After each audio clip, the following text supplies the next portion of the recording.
سلام به شما در آدمزکست، خوش اومدید. امروز میخوایم یه راست بریم سراغ دنیای فکری یکی از آدمای خیلی تأثیرگذار، یعنی اروین یالوم. قرار یه گپ و گفت خودمونی داشته باشیم در مورد نگاه این روانپزشک و نویسنده به زندگی و چالشاش. به خصوص اون 4 دغدغه اصلی که یالوم روشون خیلی تأکید داره. دقیقاً. یالوم کسیه که میدونی تونسته یه جورایی فلسفه رو بیاره تو اتاق درمان. آره، و فقط هم بحث تئوری خشک و خالی نیست. اون با داستانگویی این مفاهیم سنگین رو قابل فهم کرده. همینطوره و جالبه که تجربیات شخصی خودش، مثلا دوران کودکیش یا کار با کهنه سربازها، خیلی روی این نگاهش به دغدغه‌های وجودی تأثیر گذاشته. یعنی حرفاش از دل زندگی واقعی میاد. خب گفتی دغدغه‌های وجودی، این رویکرد اگزیستانسیال اصلا یعنی چی؟ چجوری به مشکلات نگاه میکنه؟ انگار یکم متفاوته. آره، فرقش اینه که به جای اینکه فقط دنبال این باشه که مثلا ریشه مشکل شما تو 5 سالگی چی بوده، بیشتر روی الان شما تمرکز میکنه، روی اینکه شما چطور در جهان هستید. آهان، پس یعنی مثلا اضطراب لزوما یه چیز بد و منفی نیست تو این نگاه. نه لزوماً، یعنی اونو بخشی از انسان بودن میبینه. یه جور هشدار شاید که آقا یه چیزی این وسط نیاز به توجه داره، نیاز به تغییر داره. میتونه حتی موتور رشد باشه. و یه نکته خیلی مهم دیگه هم رابطه درمانگر و مراجعه، درسته؟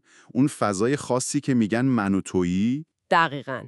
اینجا دیگه درمانگر یه متخصص همه چیدون نیست که از بالا نگاه کنه. مثل یه همسفر انگار. آره، یه همسفر توی فضای صادقانه و خوب انسانی. بهش میگن رابطه من و تویی. هدف این نیست که فقط درمان بشی به معنی حذف علائم، بلکه کمک میکنه که خودت به یه درکی برسی و مسئولیت زندگیت رو بپذیری. خیلی جالبه. خب حالا برسیم به اون 4 دغدغه اصلی که گفتیم. ستونهای اصلی بحث یالوم. اولین مورد چیه؟ اولیش مرگ هست. یعنی اینکه میدونیم فانی هستیم. زندگیمون محدوده. خب این که خیلی اضطراب آوره. آره میتونه باشه، ولی یالوم میگه همین آگاهی از مرگ اگه درست باهاش روبرو بشیم میتونه باعث شه زندگی رو عمیق‌تر و خب اصیل‌تر زندگی کنیم. به جای فرار کردن ازش یعنی. دقیقاً. خب دومی چی بود؟ آزادی. این یکم گیج کننده است. آزادی که خوبه. بله، ولی آزادی اگزیستانسیال یه بار سنگینی هم داره. اونم مسئولیته. چون هیچ نقشه‌ای از پیش تعیین شده ای نیست، ما خودمون مسئول تمام انتخابامون هستیم. آها، یعنی هر دری رو که باز میکنی یه در دیگه بسته میشه و مسئولیتش با خودته. دقیقاً.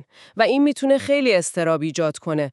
برای همین بعضیا ترجیح میدن انتخاب نکنن یا مسئولیت رو بندازن گردن بقیه. فهمیدم. خب سومی چی؟ تنهایی. بله، تنهایی وجودی. این با اون تنهایی اجتماعی فرق داره ها.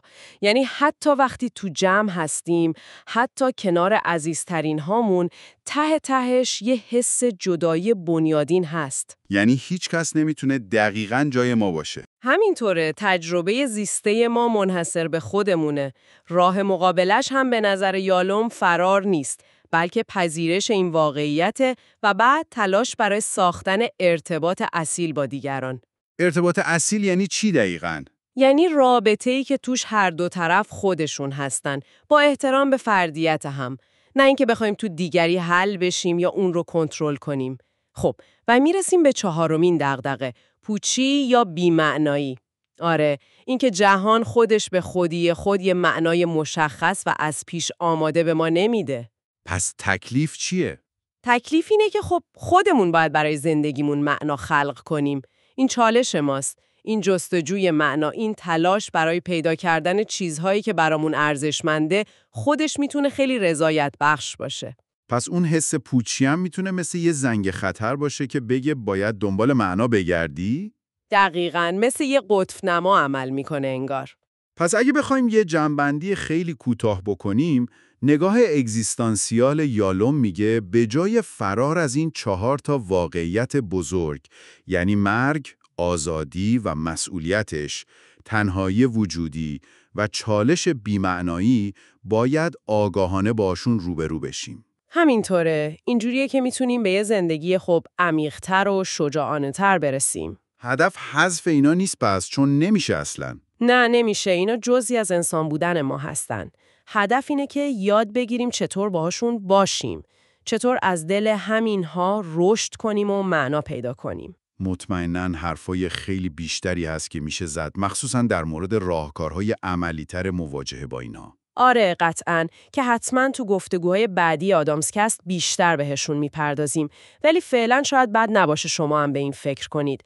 از بین این 4 تا دغدغه بزرگ که گفتیم، مرگ، آزادی، تنهایی و پوچی، کدوم یکی همین الان تو این نقطه زندگیتون بیشتر ذهنتون رو درگیر کرده و چرا؟